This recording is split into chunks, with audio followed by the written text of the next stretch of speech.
So when you see me looking over here with my avatar, I'm actually looking at another application that's open, which is my notes application where I'm keeping the agenda for today's discussion. Today's discussion is what we call the 5 biggest learnings from building a compound startup. We are a learning company, so one of our values is always be improving. Welcome to the Learn Podcast, where we interview top leaders in tech and learn about how they're building the world's most innovative companies.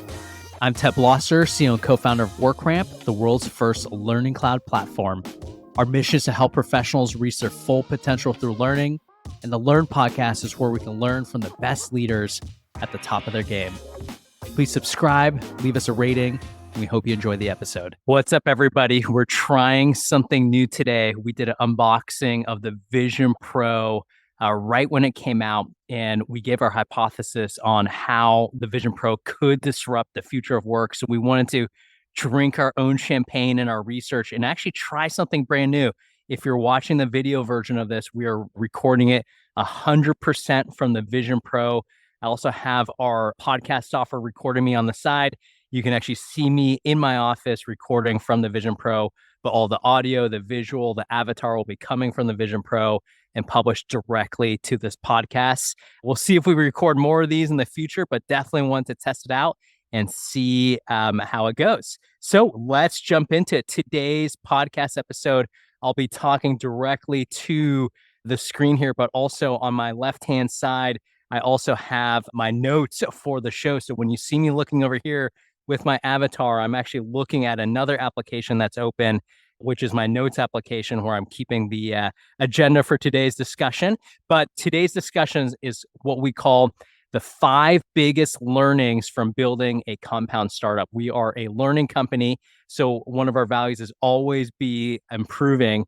And so we want to share the 5 big learnings we've had when building a compound startup. So we'll start off with what a compound startup is, and then we'll go into where our current stage is as a company, and then we'll jump into the 5 learnings. If you haven't heard of what a compound startup is a term coined by Parker Conrad from Rippling. He's the founder of Rippling, previous founder of Zenefits.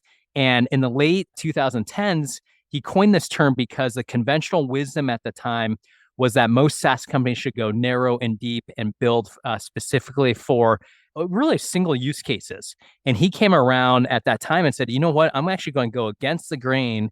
And I think the next biggest trend in SaaS is that there should be fewer vendors who build many more products. And he's been putting his money where his mouth is. His company now, Rippling, has 20 plus products that they built. I think I heard on a podcast recently, they're building about 5 to 10 new products a year. And he thinks the value prop from a compound startup is much greater than going specialized. For example, in a compound startup, in the case of Rippling, you can actually have shared user data, shared permissions, shared settings. Basically, the user model is the value, not so much the applications. And if you have a shared user model, all those applications become much more valuable to a business rather than going deep inside a specific use case. Now, we are firm believers in the compound startup philosophy as well. We believe this is going to be one of the biggest trends in SaaS over the next 3 to 5 years, even bigger than AI. We think AI will be a big trend, but has some huge growth potential 5+ years out. But in the more near midterm, 3 to 5 years, we believe the compound startup trend is going to be critical. What we're doing here at WorkRamp, if you're not familiar with WorkRamp, we are building what we call the Learning Cloud. The Learning Cloud is a compound startup in and itself. It is a compound startup of about 6 products across 2 clouds. We call that the Employee Learning Cloud. That's where all of your employees can grow to reach their full potential through learning. And then we have the Customer Learning Cloud, which is how you turn your customers into your strongest advocates through learning. Each of those clouds have 3 products that share content, permissions, AI, infrastructure, all the things you need from a learning perspective. We believe that CFOs, CLOs, VPs of sales, VPs of CS should be sharing one centralized learning infrastructure and actually take every learning use case and just have one trusted vendor that they can build essentially learning centers of excellence around inside their companies. And that's our mission as a company. And so what I'll do is share our evolution and our learnings about building these 6 products over the last 9 years or so. And hopefully you can take it back to your leadership team, or if you're a founder, and actually apply these lessons when you're looking at building a compound startup yourself, if that's what you want to do with your business. So, with that said, let's jump into it. We'll go into my first point here. You'll see me looking and scrolling with my fingers here on Vision Pro through my notes. First big learning. This is called you need to do the research, and you should do this research yourself. Don't outsource the research when you're looking at the next big products to build for your compound startup. One thing that I've seen some other founders do is they might have a PM or analyst go research this, listen to their data. You need to get hands-on with this research and really understand it viscerally so you know and can market and can make the right and critical decisions to decide on whether to enter the market or not. I'll give 2 examples of doing the research, one where we didn't do the research and one where we did the research. And a great example back in WorkRamp's history around 2017, 2018, we rolled out this brand new product called WorkRoom. This was essentially a GitHub for learning. We were trying to open source the concept of training materials so people could put up their training materials and people can contribute to them. So essentially an open source version of training. And we thought such a novel idea. We released it and it was a huge flop. It had a cool launch because it's a cool concept, got written up in things like Forbes, but like literally no traction. And we shut down the product very shortly after. And the reason being is we did absolutely no research. We were so enamored with the idea, with the concept, and we did no market research heading into that. We just thought, hey, we are innovators. We are the next Steve Jobs of the world. Let's go release this to the world and see if they will love it. And we just didn't do the research up front. If we had done the research, we probably would have never executed that product. Now, fast forward to late 2022, early 2023, we were looking at our next major products to build. And one of the categories we were looking at was the coaching category. There's some big providers in this category, like the BetterUps of the world. You have Torch. And it's a really exciting category because it's adjacent to our buyer. We like the coaching category, but this time we did the research and we did this in multiple ways. One, we talked to founders of companies that were in the coaching category. We did our own market research. I personally did a ton of that myself. We also even hired in a coach into WorkRamp to coach about 5 of our employees to understand how to actually bring in an external coach, the dynamics around it, the pay around it, and really understand at a granular level how the whole model worked. Now, we did that research for about a month, and then we came away with that research and said, you know what, this is not the category for us. We looked at the category, and there's a lot of things we just didn't think vibed well with how we did business. The gross margins weren't similar to what we were doing. The whole coaching category where you have to manage contractors was something that we didn't have a strong skill set for. It was a crowded category when we started to do our research with not that much differentiation either. And so there was really nothing where we said we had a competitive angle that made sense for us to add that as our next compound startup idea. And so we ended up scrapping that idea. Now we might come back to it, who knows, in the future. But for now, we said, you know what, this is not the right time or the right fit for us. Let's not pursue that idea. And we ended up pursuing 2 other ideas. We ended up recently launching our CMS product, our sales CMS, and also our new communities product, which is part of our customer learning cloud. And we're so happy we did the research and studied those categories. And those 2 products are doing really well. They're recent launches, but we think they have a really strong market fit, and we'll reference those as we go on. All right, that was point number 1, needing to do the research. Point number 2, you need to nail the timing. Timing is key. And I'll give a specific example here for WorkRamp. And I'll actually give an external example. We all know that example, Webvan, which is essentially Instacart and DoorDash about a decade and a half before Instagram and DoorDash. And Webvan was a .com era company. It just got the timing wrong. Burned through a ton of cash, went into bankruptcy.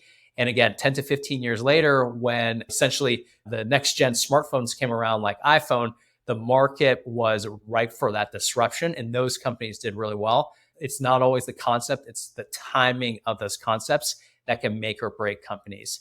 In this world, timing is key for SaaS products. We actually went and built our first version of our CMS back in 2017. We called this Portals. We even released it to a few customers who liked it, but we just ultimately can never get traction on it because the category didn't really understand why we were building an LMS vendor was building a sales CMS.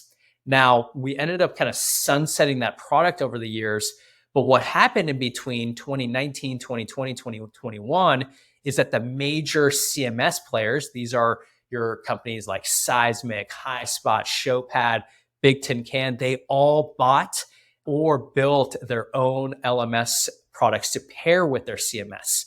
Now, over those next 3 to 4 years, the market was then conditioned to say, oh, yeah, that makes a lot of sense for a CMS and LMS to be joined in one platform. Now we saw that market develop and we went and built a new CMS product, like I mentioned earlier, in 2023. And we just recently announced that. Now, this has seen a lot of success in its early days already, but that's because the market timing is correct. And so what you want to do is make sure you really judge market timing. Is the customer ready for it? Is the customer conditioned to buy in that way? And we've seen this success with our new CMS product that we're really excited about. So make sure you nail the timing. Timing is key. Let's go to point number 3. You need to set your internal teams up for success. Don't set them up for failure. And what I mean by this is you need to structure your teams internally to make sure you have the ability to build and distribute the best products possible for the multi-product or compound startup concept. I'll give you a story. I'll come back to Zenefits and also tell you a story about WorkRamp as well too. It was actually a rumor that I did verify that Zenefits in its early days was seeing extreme competition from Gusto. Zenefits had an innovative insurance product, but then Gusto essentially copycatted that, but they also had a payroll product. And so Conrad said, hey, I need to actually go build a payroll product really quickly. And so what he did was he set his team up for success. He actually rented out a block of a hotel in San Francisco, brought in all his engineers, PMs, himself, and they went and designed a payroll product in the matter of months, which in other scenarios could take years for companies to build. And so he basically fast-tracked the build of this new product and saw a lot of success around that. And that's why Zenefits hit that $4 billion plus valuation at the time, because they were able to set their teams up for success and not lose that part of the market to that competitor Gusto. And so we took a play from that playbook is we said, hey, with our second product, this was our customer LMS product, which was the foundation of our second cloud, which is the customer learning cloud. We said, let's go set our team up for success. So we shipped our engineering team off to actually Carmel. We rented a home in Carmel for a decent amount of this time. And so we went to Carmel and we stayed there for a whole week and built the initial version of our customer LMS. Now we got this to production a couple months later, but that gave us a really strong foundation to build from. We collaborated, we knew the architecture that we want to build, and that was a very successful deployment. And then we cleared all other distractions for this team to go build the best customer LMS they could. And so we did that with our two new products, CMS and Communities. We actually had dedicated pods, dedicated PMs, where we essentially unblock them from doing any other work. If you go try to put these compound startup features onto existing product pods or with other work, you might be setting them up for failure. So what you want to do is make sure you set up your teams for success, unblock them from any other work, make them as single-threaded as possible so they could focus on that specific product at hand for the compound startup concept. So again, make sure you set the team up for success. Let's go to learning number 4. I'm going to use a semi quote unquote dirty word here, which is don't be afraid to micromanage. And it's a dirty word in the business context. Everyone hates that word micromanage, but I wanted to use it to get the point across. I was talking to a founder who will go unnamed. He was a founder at a $75 million ARR company, as a SaaS company. And they were building a new product that ultimately failed for about a year. And I asked him, I said, hey, why did that product fail? What happened? And he said, you know what, Ted? I wasn't close enough to the product. I essentially should have micromanaged the success of the product. I would come in and drop in once every couple of months as the founder, see how they're doing, go to product reviews. But ultimately, I wasn't close enough to the day-to-day with this product. And it was a bet the company product that they were working on. And in hindsight, he said, Ted, you need to make sure for your biggest bets that you are essentially very, very close to them, because those are the products that will make or break your company, especially when you're building a compound startup. You don't have that many at bats, and you can't strike out too often. These bets can take about a year for them end to end. And so you need to make sure they're successful, because a year in startup time is an eternity. And so don't be afraid to micromanage these products. And so what I mean by that, I'll give a specific example. When we were building that new communities product that we referenced earlier, is that when we started off with that product, I actually did a lot of the research myself on the market, and I instilled my vision from the early days to set up the foundation. And then I kind of handed it off to the team to really execute. And the reason being is the community market was very fragmented. There were a ton of consumer solutions, there were a ton of old enterprise solutions. And I wanted our team to have a vision of essentially a hybrid of the two, enterprise grade, but also consumer quality and consumer UX. And so it was a founder's job at that time to come in and say, hey, this is the type of product we want to build, because there's so many variations that you could build.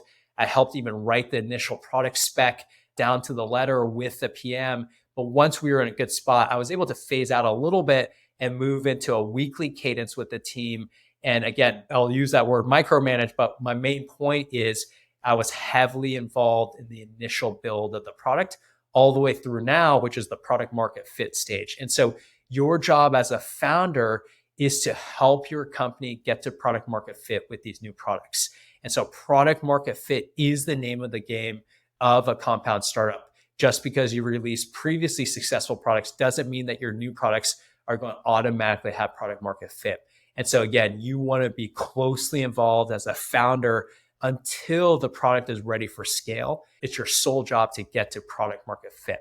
And so that's going to be my fifth learning. It's going to actually come into that same theme, which is your job as a founder is to get to product market fit before scaling.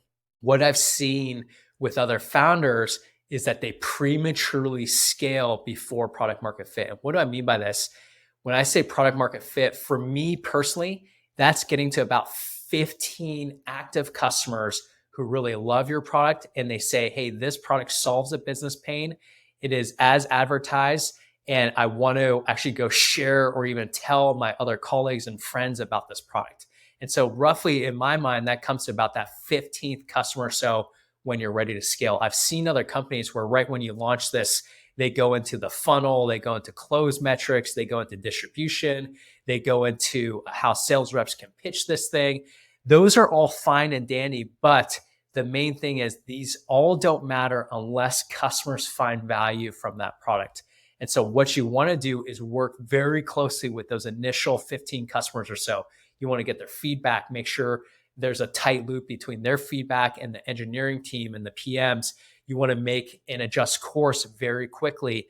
Again, your whole job as a founder is to stay involved in those early days until the product is ready to scale. So you need to help them get to product market fit. But once it gets to product market fit, that's when you could take the step back and really trust your lieutenants or your team members to then take it to the next level. That's then where you can pour fuel on the fire, move it through your common distribution channels. But again, until you get to that point, your sole job as a founder is to help these products get to product market fit. So those were the 5 big learnings of building a compound startup so far. We hope you enjoyed this. Hopefully you like this new cutting edge way where we're recording this in Vision Pro. Again, could be the future of work, the future of learning. So we wanted to, again, drink our own champagne. Hope you enjoyed the podcast episode. We have some amazing guests coming on soon, and we'll catch you at the next one. Talk soon. Thanks for listening to the Learn Podcast. If you're a fan of the podcast, do us 2 favors. One is subscribe to it so you can get the latest update of our most recent episodes. And 2, write a short review of the podcast. This helps us get discovered in the broader podcast community. Thanks again.